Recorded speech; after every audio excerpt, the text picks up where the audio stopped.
Jesen i zlatno lišće. Deca skupljaju lišće i uče da se sve menja, ali da lepota uvek ostaje. Kada je jesen došla, šuma se preobrazila. Drveće je dobilo nove boje, zlatnu, crvenu, narandžastu i žutu. Listovi su počeli polako da padaju, stvarajući mekani tepih od boja pod nogama. Deca iz obližnjeg sela, Jovana i Marko, volela su da istražuju šumu u jesen. Svakog dana išli su da skupljaju najlepše listove koje bi pronašli. Bilo im je kao da sakupljaju komadiće zlata. Jednog dana Jovana je pronašla neobičan list u obliku knjige.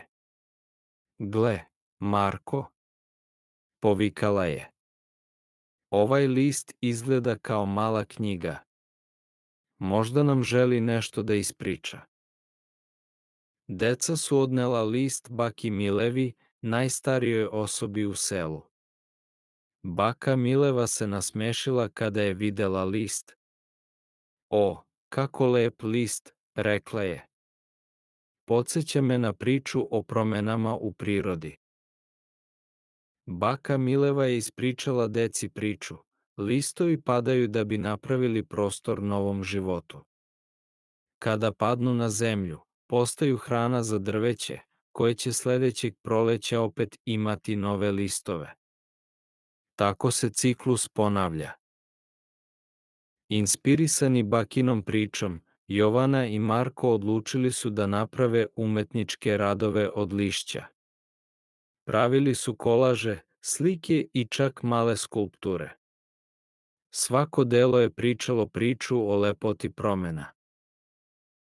Baka, upitao je Marko, ako se listovi menjaju i padaju, da li to znači da je lepota privremena? Baka se osmehnula i odgovorila, lepota se menja, ali ne nestaje. Jednostavno dobija nove oblike. Jovana je shvatila šta baka misli. Zaista, lepota je u samom ciklusu promena, rekla je.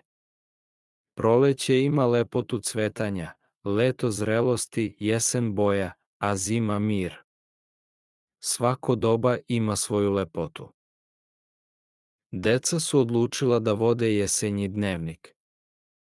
Svakog dana zalepili bi novi list i zapisali šta su naučili o prirodi i promenama. Dnevnik je postao njihova knjiga mudrosti o lepoti koja traje kroz sve promene.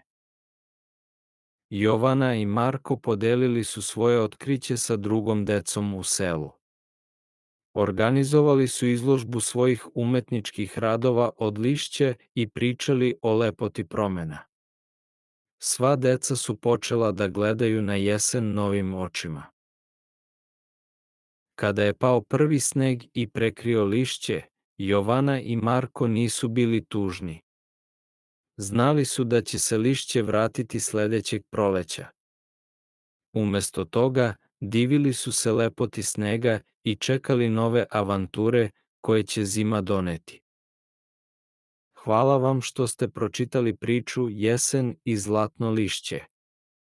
Nadamo se da ste uživali u priči o jeseni i lepoti promena.